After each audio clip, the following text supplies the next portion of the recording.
Hello and welcome to Thursday Thoughts. Thursday Thoughts? What on earth are they, I hear you ask? Well, my friend Lucy and I meet every week over on Instagram to talk all things personal growth because she is as obsessed with it as I am. And we decided that we might as well put those conversations out as a weekly podcast. So now you can listen to us chat here on Apple Podcasts or Spotify or wherever you listen to your podcasts. And we'll be talking about topics such as spirituality, limiting beliefs, the ego, imposter syndrome, gratitude, meditation, confidence, and so much more. So if you're ready, here we go. Okay, so today we are going to be talking about anxiety, was Yeah. what we decided to talk to again. Oh my gosh, I'm really struggling to talk today. I've had one of those mornings this morning where I really struggled to get out of bed, and yeah, I'm a bit slow out the block. So I'm hoping my words are gonna flow out. They're not at the moment. So do you want to start, Lucy? Yeah, I can do. I mean, oh gosh, anxiety. Anxiety is something that I think is probably the longest term relationship I've ever had with anyone or anything in my life. Anxiety is definitely something that I have, uh, would I say struggled with? I think I would say struggled with because it's definitely something that I have had quite a lot of in my life. And I've had periods in my life where it's been worse than others. But I think I'm one of those people that does struggle a lot with anxiety.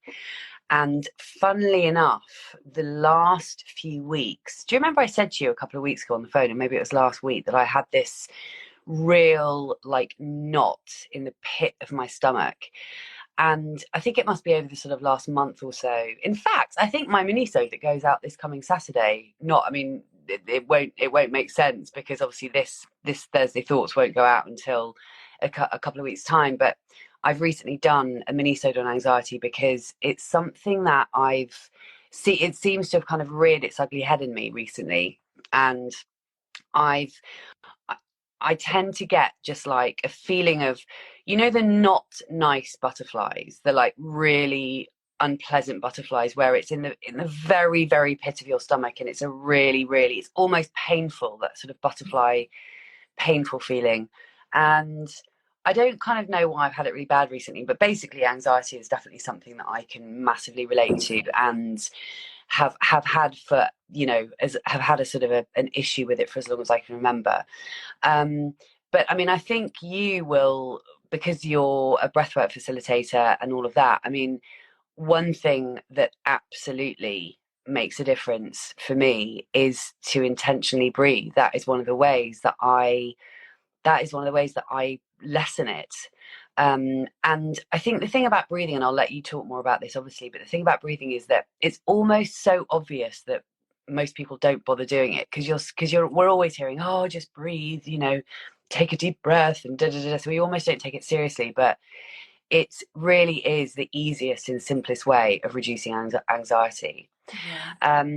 And but also the other thing that I just want to say quickly is that when when we are feeling anxious, it is always, always, always down to what we are thinking. So the first thing that I ask myself is, what has been going on in my mind for the last hour that has made me feel this intense, intense anxiety? Because the way that we're feeling is always, always a result of the thoughts that are going on in our mind. So we have to check in with what are we thinking?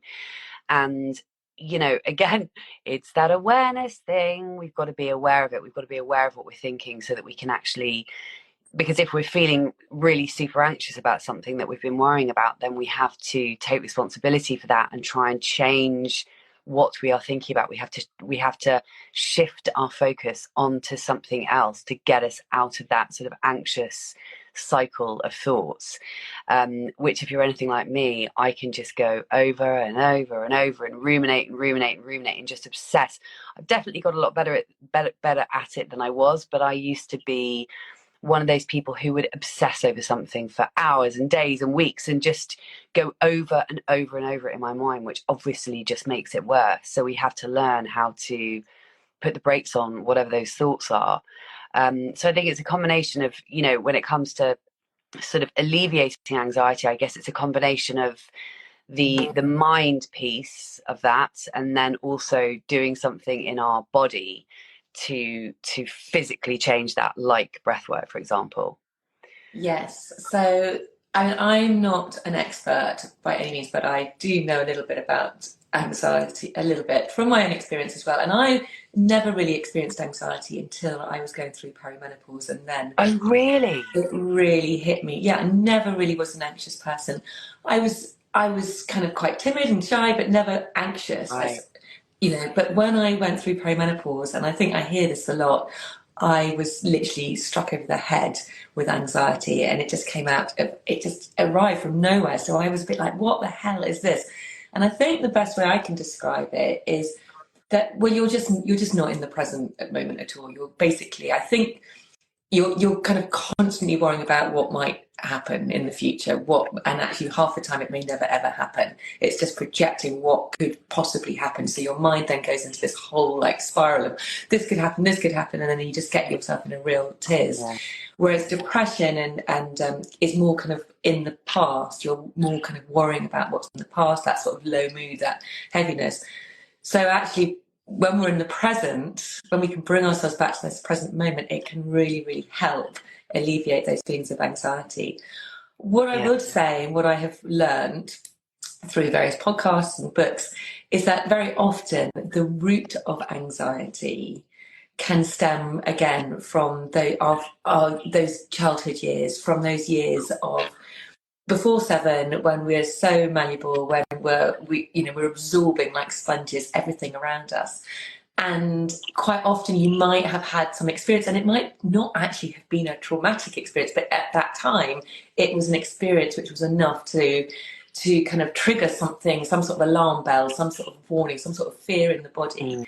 And that fear, that alarm, gets trapped in the body, and it almost sends a signal up to your brain. There's a part of your brain called the amygdala, and it signals into that part, and it almost gets stored, this sort of signal in your body, so that any time as you go through life, you get there's like some sort of trigger, some sort of stimulus which reminds you of that. It might be a smell, it might be a noise, it might just be a conversation, it might be whatever it is. It's almost like a siren, an alarm bell goes in that amygdala. It's like, oh, there it goes again, and it kind of remembers, and so it triggers those feelings, those anxious feelings. Mm. And so what we really need to do is, as you said, thoughts are important, to be wary of our thoughts, because when we get into anxious thoughts, we get that spiral. But if we can take a step back even further from that, if we can get into the body Yeah. and actually tell the body that it's safe, that it's okay, and almost soothe that sort of feeling, that alarm feeling, that is how we can kind of get more to that root cause. Yeah. And we can do that by, as you said, when we're feeling anxious and those feelings of anxiety come up, really noticing, what am I feeling? Where do I Yeah. feel this in my body? So is it kind of like a beating heart? As you said, it's like this pit of in your stomach. It's like this Yeah. real feeling of like not butterflies, but worse than that in your stomach. So it's really identifying, where is that coming from? And then just almost like just noticing it there, maybe placing a hand there. And yes, breathing into that area, and almost like trying to soothe it, calm it, notice it, give it love. And it sounds a bit crazy and woo, but actually you can really start to kind of just almost have a relationship with it, and kind of, okay, like, actually, you're safe, you're fine, you're not your 7-year-old self anymore, you're actually your 50-year-old self, and you are totally safe. And so that is why then we can then start to use things like the breath, because actually the breath is, well, firstly, I'll say that we have our vagus nerve, which runs up and down from our brain down to past so many organs in our body, is this sort of like communication highway. It sends communication from the brain to the body, but body to the brain. But actually, we always in the past thought that majority of the communication was from the brain to the body. But actually, I think about 20 years ago, it was discovered that only 20% of the information comes from the brain to the body, and actually 80% comes from the body up into the brain.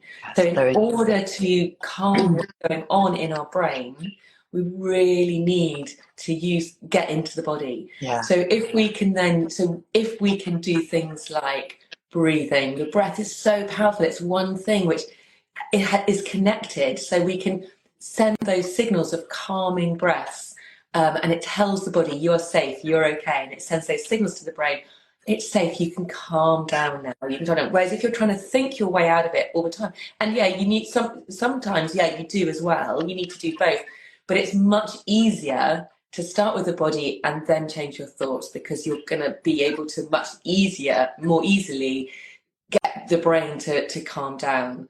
Um, so yeah, my recommendation is when you're feeling anxious is not just to take big breaths. Everyone thinks a deep breath is a big breath. So when I say, when someone take a deep breath, often you see someone go, the whole shoulder and everything move. But actually, instead, it's a low breath right from your belly. Your shoulders shouldn't move. Your belly should expand. Your ribs should expand. So it's taking a breath in, but really focusing on the exhale. So it's the exhale, if you can, which then switches us back into that parasympathetic mode, outside of that sympathetic mode. So if you can even just breathe in for 2 and out for 3, or in for 2 and out for 4, that can really, really help just tell your body, I am safe, it's okay. And then your mind will then begin to follow. And then you can start noticing, where are my thoughts? What am I thinking of? Can I think of slightly better thoughts?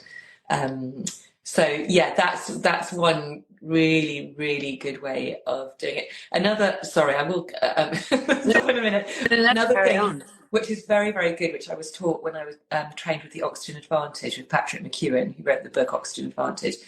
If you are kind of feeling so panicky and anxious, almost like you're having a panic attack, another really, really effective breath technique to do is to just take a normal breath in, a normal breath out, and then just to hold your breath for maybe 3 seconds. So literally all through the nose, this one. So in, out through the nose, and then hold your breath for 3 seconds, let go, then just breathe normally for about 15 seconds, and then just repeat that as many times. And what that's doing is it's slightly building up the carbon dioxide again back into your system, because when we're anxious and we tend to hyperventilate, we tend to breathe through our mouths, we tend to chest breathe, and that is basically blowing off loads of carbon dioxide. It's sending signals to your body that you're in that fight or flight mode, and it's a vicious cycle, and you're basically just making it worse and worse by breathing that way. By doing those little short breath holds, breathing in and out through your nose,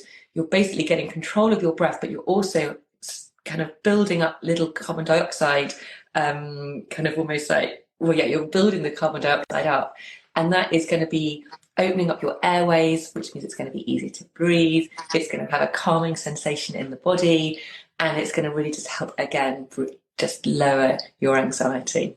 Totally. Funny enough, the breath work that I did this morning, I did 10 minutes of breath work, and I did breathing in for 4 through my nose. So basically, I always tend to do in through the nose, out through the mouth when I'm doing breath work. And I was doing 4 breaths in and then 6 breaths out.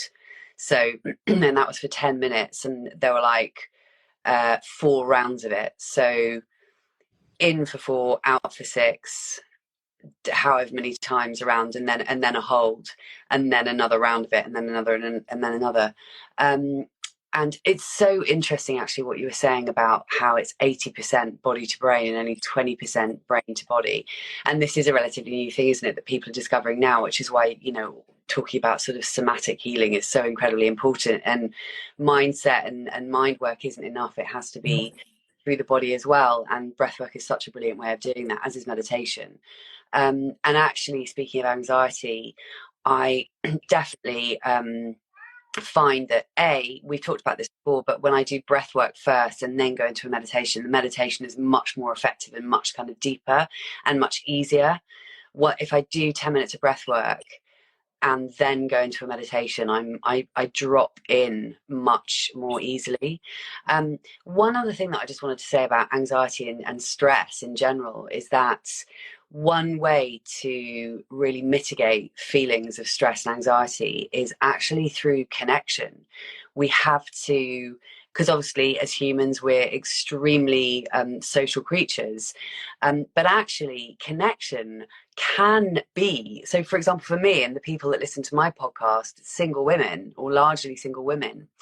And if you have connection with a pet, that can be just as effective as connection with a human, which sounds ridiculous, but it can.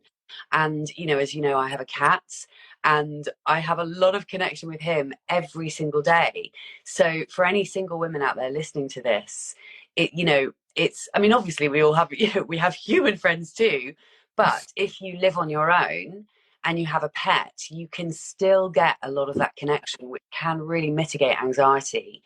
So that's another big one, I think, to remember if you're feeling anxious, to connect with a friend, connect with your cat, connect with your dog, with a family member, because that's a really big one. And what were you going to say?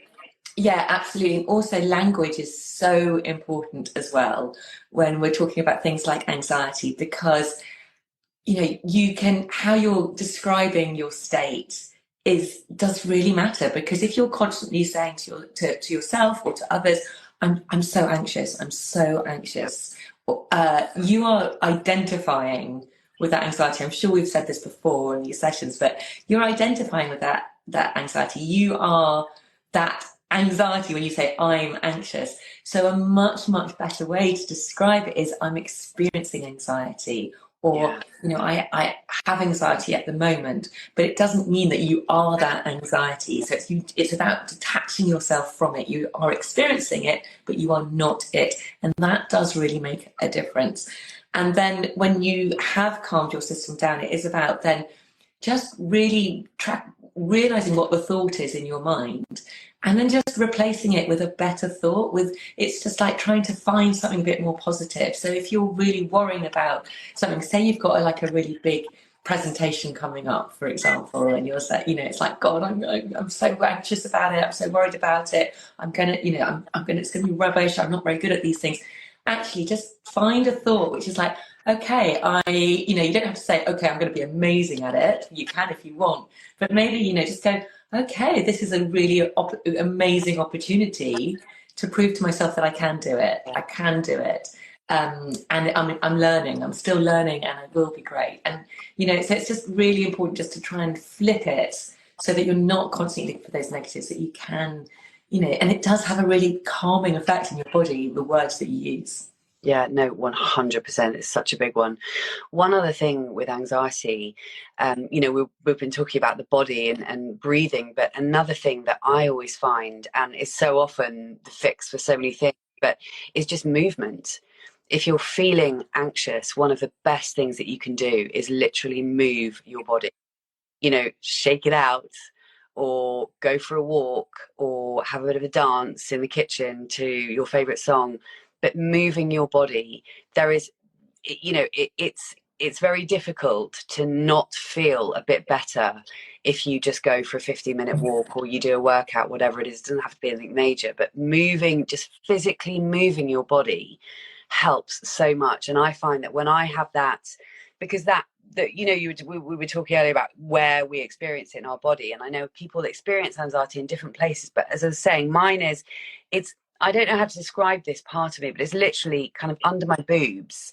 It's like right in the middle of my rib cage. So it's that sort of the very, just in the sort of, what is that, Polly? Is it the solar plexus? Yeah. Yeah. But it's very, so it's not my stomach, but I know that some people get it in their chest, some people get it in their stomach. I get it in that kind of center bit in between my ribs. But if I'm feeling like that, and because often these things do come out in a physical feeling, if I go for a walk, I will always feel better. Just any kind of movement is gonna help. Sort of, what's the word I'm looking for? What is the word? It's dissolve it through, because I suppose anxiety is an energy. It's a type of energy. And there's 3 ways that you can shift energy, with, as you said, through movement. So great way, whether it's just dancing, walking, running, whatever that might be. Through sound is another great way. So you can just sing, shout, hum. All of those things are great ways, and they activate. Humming is a great one because it Vagus activates your nerve. vagus nerve, and it can Yeah. put you back into that Yeah. parasympathetic. And breath. Those are the three. So movement, sound, and breath are the best ways to move energy. So we can want to move that sort of anxious energy out of you. Those are really brilliant ways to do it. But yeah, I agree. I mean, for me, movement is so important, and I feel it. If I don't move every day, I don't. Well, I just feel, ugh, Oh, and me it too. just does. It just has such a massive impact on me and just my mental health Same. in general. So it's absolutely vital. Yeah. No, completely the same with me. When I don't do any movement, like on the rare days where I don't even go for a walk, which is very, very rare, but occasionally I will, there'll be days where I don't do any kind of workout, I don't do my rebounder, I don't do my strength training, I don't go for a walk. And on those days, like you say, you just feel, bleh, it's just yuck.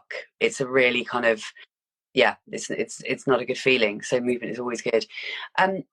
How do you, so what tends to bring on anxiety for you, Polly? Do you have any things that tend to bring it on?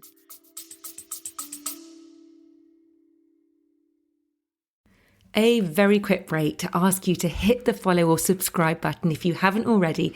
And if you're enjoying this episode, I'd be super grateful if you could hit those stars and rate it too. Thank you.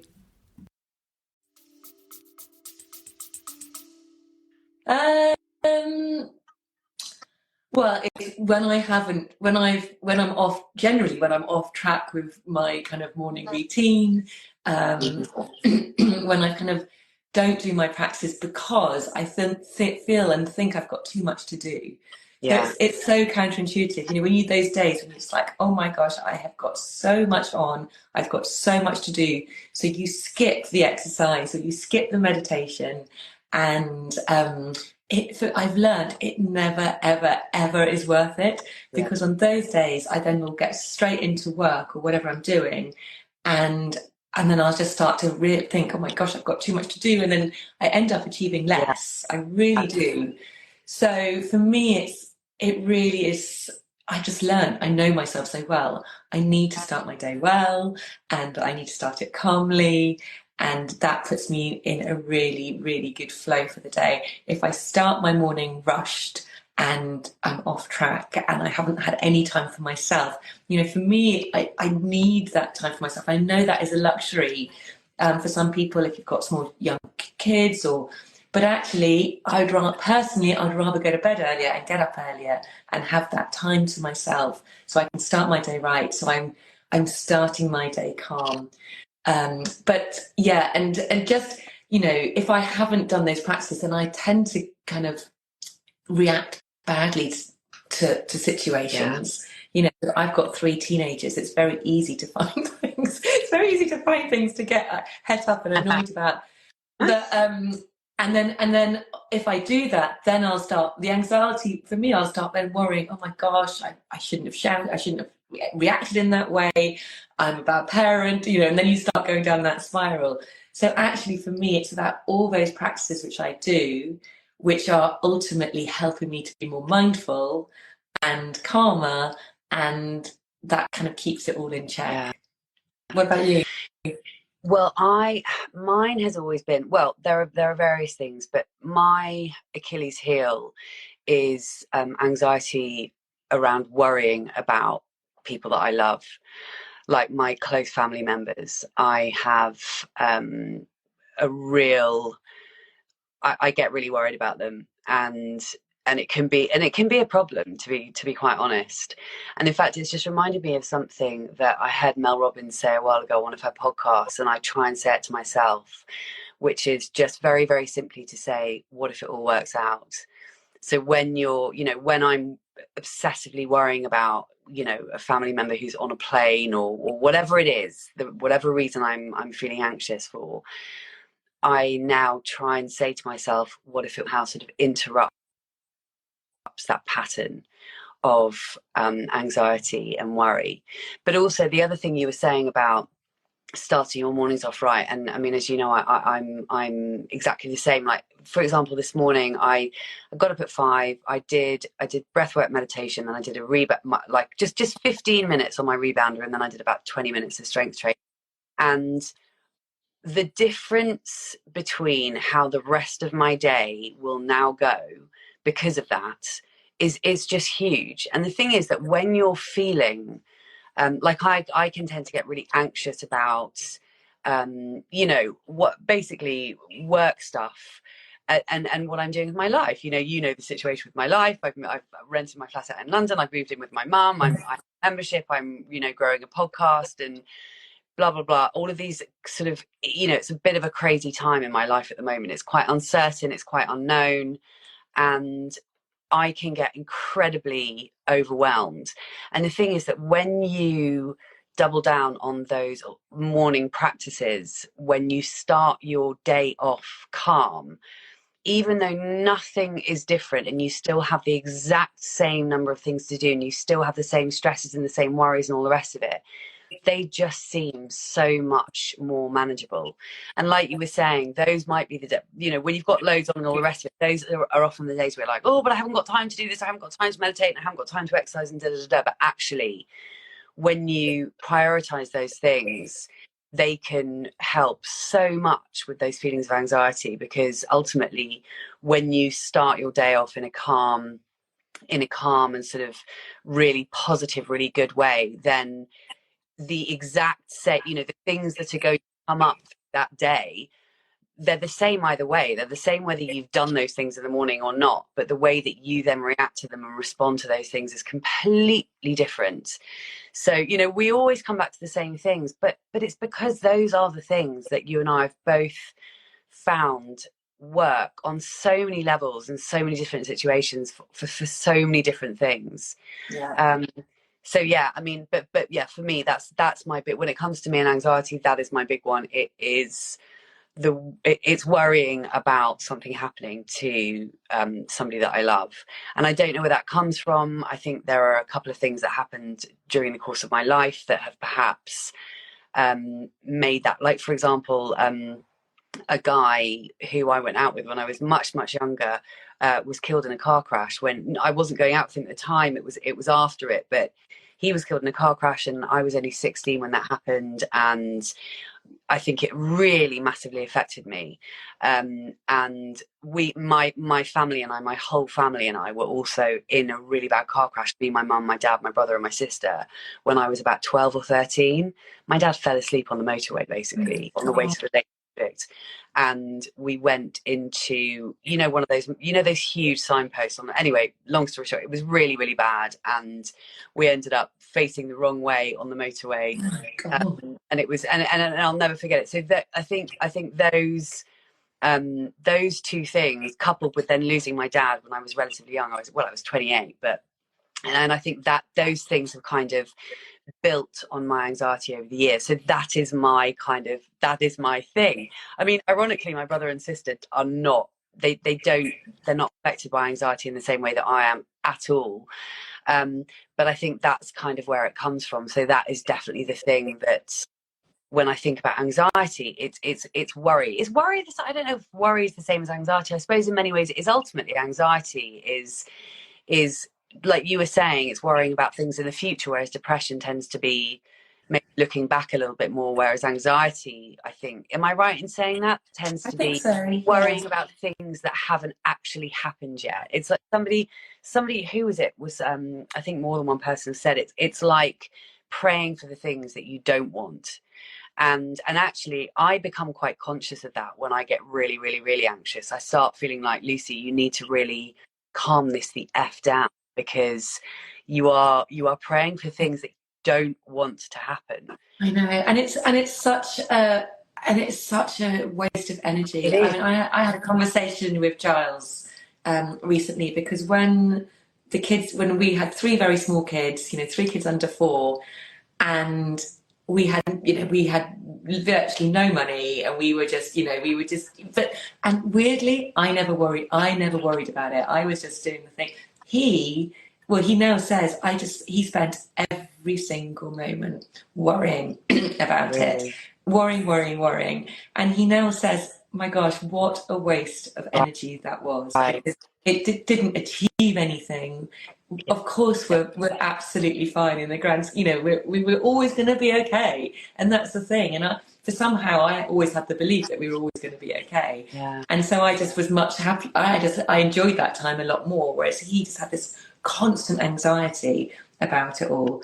And yeah, now he can look back and go, gosh, I wished I hadn't worried so much about it all, and so it is such a waste of energy. It really is. It is, but I think, as you said, Lucy, there are triggers in us, and it's about trying to get to those root causes of those triggers and to find what they are and heal those at the root, because we can obviously manage it. But I think it's about really also getting to the root cause and finding what those triggers are and healing those triggers within us. Yeah. And that will really release, that anxiety. Totally. Anyway, it's 9:30. I know, it's 9:31. Oh my God, we've gone over. Well, it's been a pleasure as always. And thank you.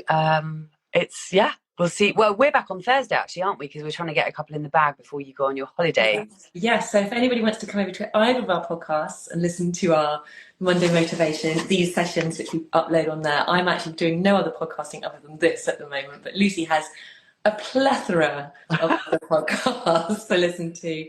But amazing. And also, we won't be doing Monday Motivation for the next 2 Mondays, will we? Because you're away, right? Is that right? Yes, I'll be away. Yeah, cool. Exactly. All right. I'll see you. Take care. Lots of love. Bye. Have a nice day. Bye. Bye, babe. Bye.